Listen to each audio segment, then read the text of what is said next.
আলাইকুম। আমার কোর্সে আপনাদের সবাইকে স্বাগতম। আজকে আমরা শিখব HTML এর অ্যাট্রিবিউট নিয়ে।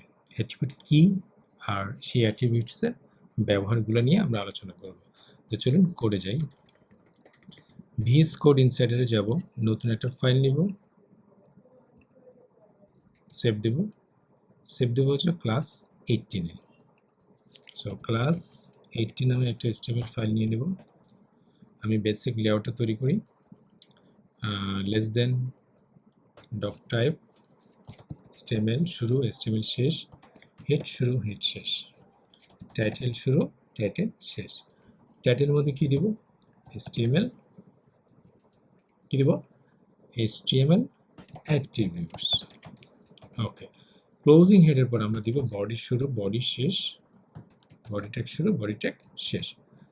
এখন আমরা শিখব অ্যাট্রিবিউটস। তো আমরা ইমেজ কিভাবে দেখাতে পারি আগে সেটা দেখি, তাহলে মনে হয় অ্যাট্রিবিউটের ব্যাপারটা ক্লিয়ার হবে। নর্মালি আমরা যখন ইমেজ শো করতে চাই সেক্ষেত্রে আমরা IMG ট্যাগের সাহায্য নিই, রাইট? IMG tag. এই IMG ট্যাগের জন্য আমরা আরও দুইটা বা মিনিমাম একটা জিনিস দিই। আমি এখানে জিনিস বলছি, আসলে জিনিস না, এটা হচ্ছে অ্যাট্রিবিউট। কি দিই? SRC। এই যে SRC নামে একটা জিনিস দিচ্ছি, এটাই হচ্ছে একটা অ্যাট্রিবিউট। এই অ্যাট্রিবিউটের মাধ্যমে আমরা HTML-এর কোনো ট্যাগ বা এলিমেন্টকে আরও ফাংশনালিটি বৃদ্ধি করতে পারি। এলিমেন্ট বা ট্যাগের ফাংশনালিটি বৃদ্ধি করতে পারি বা অ্যাডিশনাল ইনফরমেশন দিতে পারি। কিসের মাধ্যমে? অ্যাট্রিবিউটসের মাধ্যমে। সো IMGর ক্ষেত্রে অ্যাট্রিবিউট হচ্ছে SRC।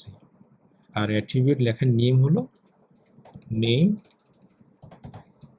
Name and value pair, মানে নেম দিতে হবে, তারপরে দিতে হবে আপনার ইকুয়াল সাইন, তারপরে ডাবল কোটেশন, তারপরে ভ্যালু। নেম, তারপরে কি? Equal sign, double quotation, value. তো এখানে অ্যাট্রিবিউটের নামটা দিলাম SRC, এরপরে কি দিব? ইকুয়াল টু, তারপর ডাবল কোটেশন, এরপরে ভ্যালু। তো IMGর ক্ষেত্রে SRC অ্যাট্রিবিউটের ভ্যালু হবে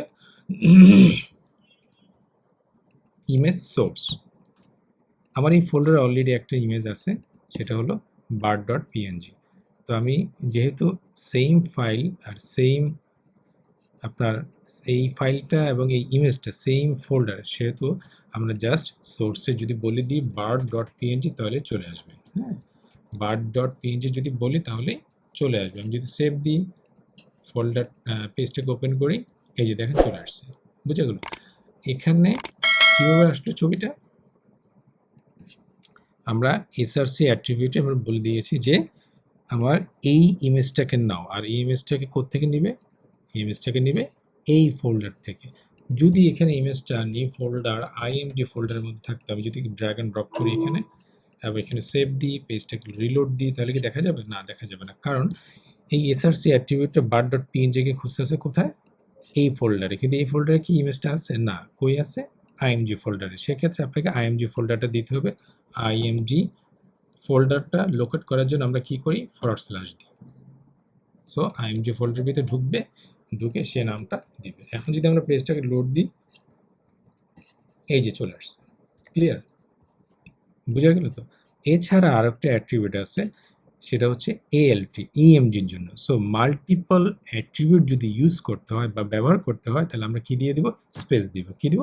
স্পেস। তাহলে ALT মানে হচ্ছে অল্টারনেটিভ টেক্সট। যখন করে ইমেজ সোর্স পাবে না, তখন সেই অল্টারনেটিভ টেক্সটটা দেখাবে। আমি যদি বলি হ্যালো বার্ড, সেভ দিলাম, রিলোড দিলাম, দেখাচ্ছে না? দেখাচ্ছে না। কারণটা হচ্ছে কি? কন্ডিশন হলো তখনই আমার ALT ট্যাগ কাজ করবে যখন আমার এই সোর্সটা খুঁজে পাবে না। ফর এক্সাম্পল, আমি যদি IMG না বলে আমি যদি ইমেজেস বলি, তাহলে কি পাবে? পাবে না। যেহেতু পাবে না, সেহেতু আমার অল্টারনেটিভ টেক্সটটা দেখাবে। সো এখানে কথা হচ্ছে যে মাল্টিপল অ্যাট্রিবিউট আমরা নিতে পারি, সেই জন্য আমরা কীভাবে নিব? স্পেস অপারেটর দিয়ে। স্পেস অপারেটর না, আই মিন স্পেস দিয়ে, এটা স্পেস দিব। এভাবে দিলে হবে না, হবে, বাট নিয়ম হচ্ছে কি স্পেস দিয়ে করা। ক্লিয়ার? আপনি এরপরে যত খুশি তত নিতে পারবেন যদি থাকে। সব ট্যাগেরই কিন্তু মানে সেম সংখ্যক অ্যাট্রিবিউট থাকে না। বুঝা গেল ব্যাপারটা? ফর এক্সাম্পল, আমরা যদি টেবিল নিই, টেবিল নিলাম TR, TD, সিরিয়াল, আর একটা কলাম নিই, TD মানে কলাম। আমরা যদি বলি স্টুডেন্ট নেম, স্টুডেন্ট নেম, আর একটা কলাম নিয়ে টিডি, কী দেবো, রোল নাম্বার। হ্যাঁ, তো এই টেবিলটার যদি বর্ডার দিতে হয় তাহলে কীভাবে করতে হয়, টেবিলটা ট্যাগের ভিতরে, টেবিলের ওপেনিং ট্যাগের ভিতরে আমাদেরকে বর্ডার নামে একটা অ্যাট্রিবিউট নিতে হয়, তাই না? সো দেখছেন এই অ্যাট্রিবিউট কী করে, অ্যাট্রিবিউট আমার HTML ট্যাগের আরও ফাংশনালিটিগুলো বৃদ্ধি করে বা অ্যাডিশনাল ইনফরমেশন দেয়। যেমন অ্যাডিশনাল ইনফরমেশন কী দিচ্ছে এখানে, অ্যাডিশনাল ইনফরমেশন দিচ্ছে যে একটা বর্ডার দিচ্ছে, এই টেবিলটার একটা বর্ডার দিচ্ছে। সো বর্ডার দিব কী হবে, বর্ডার অ্যাট্রিবিউট দিব, ইকুয়াল টু দিব, ডাবল কোটেশন দিব, আর এখানে একটা ভ্যালু দিব, সেভ দিলাম। আমি যদি পেজটাকে রিলোড দিই, এই যে দেখা যাচ্ছে, বড় করে দিলাম, বুঝে গেল? তারপরে আমরা যদি আরও অ্যাট্রিবিউট নিই, ফর এক্সাম্পল সেল প্যাডিং, যদি 10 দিই, এই যে ভিতরে প্যাডিংটা দেখা যাচ্ছে, মানে সেলের প্যাডিং দেখা যাচ্ছে। তার মানে কি, সেল প্যাডিং এখানে হচ্ছে একটা অ্যাট্রিবিউট। আমরা যদি আরও অ্যাট্রিবিউট নিই, সেল স্পেসিং 10 দিলাম, সেভ দিলাম, রিলোড দিব, এই যে আমার স্পেসিংগুলো দেখা যাচ্ছে, সেলের আমার স্পেসিংগুলো দেখা যাচ্ছে। কার দেখা যাচ্ছে, সেলের। তাহলে কি বোঝা গেল, বর্ডার একটা অ্যাট্রিবিউট, সেল প্যাডিং একটা অ্যাট্রিবিউট, সেল স্পেসিং একটা অ্যাট্রিবিউট, যে অ্যাট্রিবিউটগুলো আমার এই টেবিল ট্যাগের জন্য অ্যাডিশনাল ইনফরমেশন প্রোভাইড করে, অ্যাডিশনাল ইনফরমেশন প্রোভাইড করে, বোঝা গেল? সো আপনি যদি মাল্টিপল অ্যাট্রিবিউট দিতে চান সেক্ষেত্রে কী করবেন, স্পেস দিবেন, এভাবে দিবেন না, এভাবে একসাথে মিশিয়ে দিবেন না, তাহলে কি হবে, তাহলে দেখেন এই পুরোটা একটা ট্যাগ হয়ে যাবে, কিন্তু এই নামে কি ট্যাগ আছে, টেবিল বর্ডার না। সেই জন্য আপনাকে কী করতে হবে, স্পেস দিয়ে দিতে হবে প্রতিটা অ্যাট্রিবিউটের শেষে, বা যদি অ্যাডিশনাল বা যদি মাল্টিপল অ্যাট্রিবিউট ইউজ করেন সেক্ষেত্রে কী করবেন, স্পেস দিবেন, এভাবে রাখবেন না, এভাবে রাখবেন না, যেভাবে দিচ্ছি আমি এভাবে রাখবেন না, স্পেস দিবেন, বুঝা গেল, স্পেস দিয়ে দিবেন। সো এই হচ্ছে অ্যাট্রিবিউটের ব্যবহার।